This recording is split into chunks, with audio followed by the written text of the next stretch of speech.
Hello friend, আসসালামু আলাইকুম। আশা করি আপনারা সবাই ভালো আছেন। আলহামদুলিল্লাহ, আমরাও সবাই ভালো আছি আপনাদের দোয়ায়।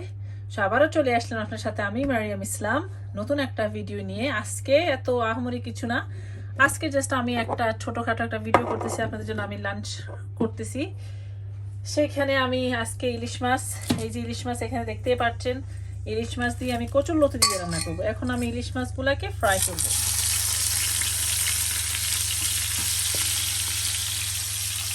এই তো দিয়ে দিলাম ফ্রাইংয়ে। তো মাছগুলো আস্তে আস্তে ফ্রাই হোক, আমি গ্যাস মাছ প্রায় 60 দিয়ে করলাম। তো এখন আমি চলে যাচ্ছি গ্রেভি তৈরি করার জন্য। পেঁয়াজ মশলা দেওয়া আছে, এখানে আমি দিয়ে দিচ্ছি শাহি জিরা, আস্ত শাহি জিরা সামান্য।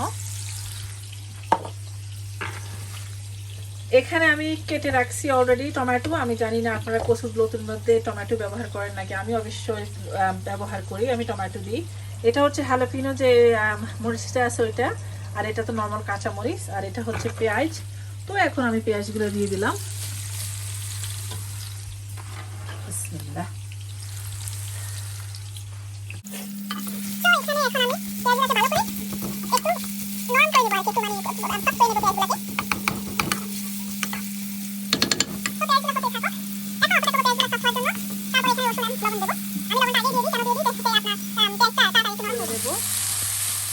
সরি, আমার বাংলাটা এত ভালো না, তো প্লিজ আপনারা কিছু মাইন্ড করবেন না। শিখতেছি আস্তে আস্তে বাংলা ভালো করে। এখন আমি এটাকে যে লবণটা দিলাম না, এই কারণে এখন আমি মিক্স করে দেব।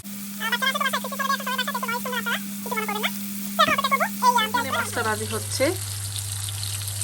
এই যে লন্ডনের ওয়েদারটা, ইউকের এত ঠান্ডা করতেছে, আর কোভিডের কারণে তো আপনারা জানেনই সব কিছু অনেক কিছু বাসায় থাকতে থাকতে একটু বোর হয়ে যায়।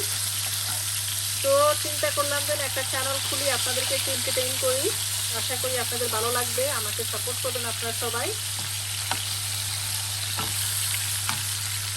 ইলিশ মাছ তো আমার খুবই প্রিয়। আমি এই ইলিশ মাছ ফ্রাই দিয়ে আমি 2-3 প্লেট ভাত খেতে পারি। খুবই প্রিয় আমার, বাট আমার কাঁটাগুলো এত কষ্ট লাগে, আমার সময় লাগে প্রচুর কাঁটাগুলোকে বেছে রেখে খেতে খেতে। আর বাচ্চারা তো খাবে না, ওরা খাইলে একটু কচুরলতি উঠে খাবে। তো এখন আমি কেতলের মধ্যে গরম পানিটা গরম দিয়ে দিই। এই যে দেখতে পাচ্ছেন আমার পেঁয়াজ হয়ে গেছে। এখন আমি এখানে দিয়ে দিব মশলা। এখন আমি এখানে দিয়ে দেব 1.5 teaspoon of red chili powder, মরিচের গুঁড়া। আমরা একটু ঝাল খাই।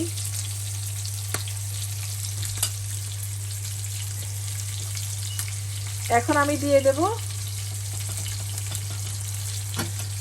1/2 টিস্পুন অফ হলুদের পাউডার। তারপর আমি দিয়ে দিচ্ছি একটু ধনিয়া গুঁড়া আর একটু জিরার গুঁড়া।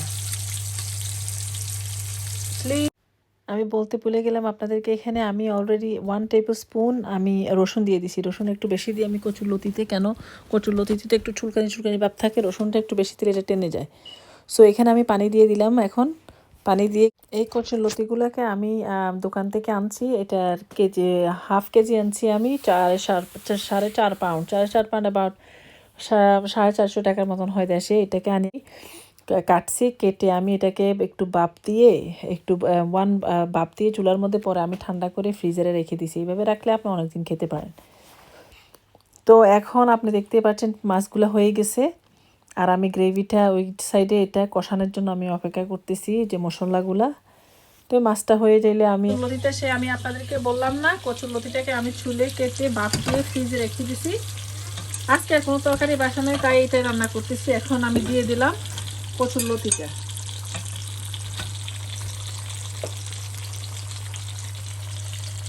এই কচুরলতিটাকে আমি ভালো করে এখানে কুক করবো এই কষানোর মধ্যে। লিডটা দিয়ে দেবো। লিডটা দিয়ে দিলে কি হবে, লিডের স্টিমে কচুরলতিগুলো আস্তে আস্তে একটা একটা করে ছুটে চলে আসবে। তো সে পর্যন্ত আমার সাথে থাকুন। 5 মিনিট হয়ে গেছে, দেখি কি অবস্থা। দেখতে পাচ্ছেন আস্তে আস্তে ছুটে আসছে। এই কচুরলতিগুলো খেতে এত টেস্ট, এগুলো একদম মোটা মোটা এক টাইপের আছে না, এগুলো 4 আনা হাফ পাউন্ড কিলো, 4.5 পাউন্ড বাংলাদেশে ধরেন আপনার 450 টাকা মতন হয়। তো আমি 1 কিলো নিয়ে আসছিলাম, 1 কিলো কেটে কেটে যা হইলো আর কি। আর চুলাটা লতি অনেকে আনে না, কচুর লতি ছুলতে ছুলতে এদের কষ্ট হয়। ফ্রোজেন পাওয়া যায় দেশে, বাট আমি ফ্রোজেনটা পছন্দ করি না। আমার কাছে টেস্ট, ফ্রেশটার যে একটা টেস্ট থাকে, ফ্রোজেনটার এত টেস্ট আমার কাছে ভালো লাগে না। ও এই ফাঁকে দিয়ে আমি 4 পিস টমেটো দিয়ে দিলাম এখানে।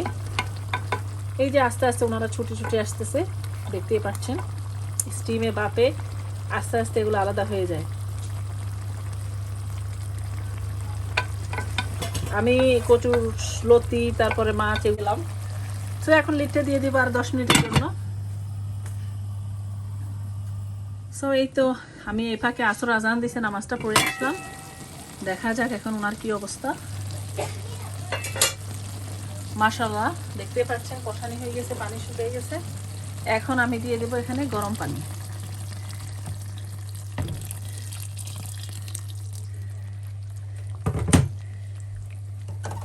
এখন গ্যাস মার্ক আমি 9-এ দিয়ে দিলাম।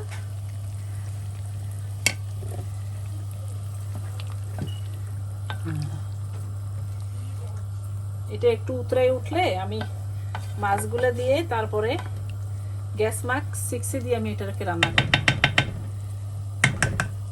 সে পর্যন্ত আমার সাথে থাকুন।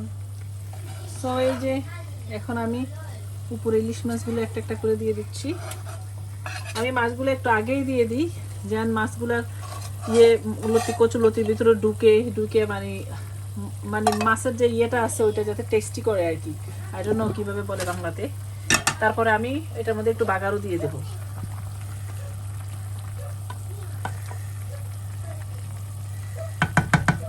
এখন এটা কুক হতে থাকবে। এরপরে আমি আরো 5 মিনিট পরে দিয়ে দেব টমেটো। আরো কিছু টমেটো রাখছি, টমেটোটা দিয়ে দেব। সো এই যে বাগার দেব, আমি যে তেলটার মধ্যে মাছটা ফ্রাই করছি ওইখানে আমি বাগারটা দিয়ে দেব, যাতে সব ইলিশ মাছের স্মেল সব কিছু যে আস্তে আস্তে হতে থাকুক। এখন চলে যাচ্ছি কচুর লতিতে। সো এই তো এখন আমি দিয়ে দেব টমেটো এটার মধ্যে।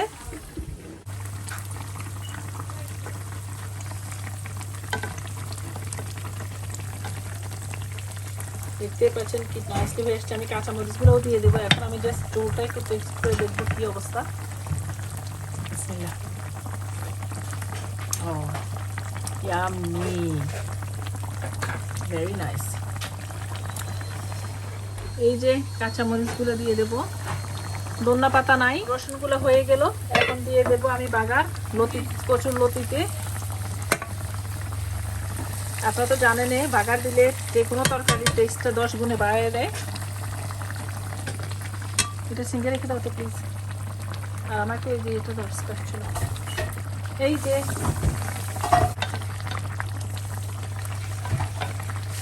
দশ মিনিট এখানে কুক করবে। একটু ঝোল রাখবো আমি, একদম শুকাই ফেলবো না, যাতে অন্য কোনোতে আর ঝোল নাই আজকে আর কিছু না, জাস্ট লতি কচুর লতি আর চিকেন বোনা আছে আগে। সো এতে হতে থাকবে। ইয়াম্মি, খুবই টেস্টি।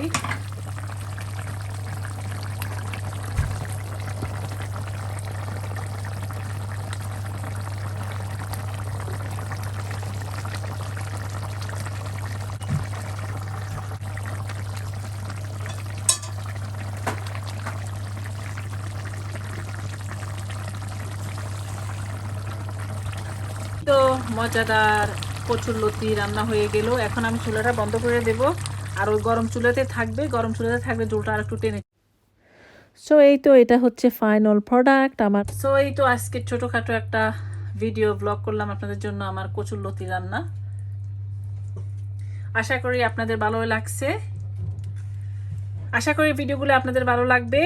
আর ভালো থাকবেন, সুস্থ থাকবেন, আমাদের জন্য দোয়া করবেন, আর আপনারা আমার সাথেই থাকবেন। আবারও ফিরে আসবো আপনাদের সাথে নতুন একটা ভিডিও নিয়ে। সে পর্যন্ত আল্লাহ হাফেজ, আসসালামু আলাইকুম।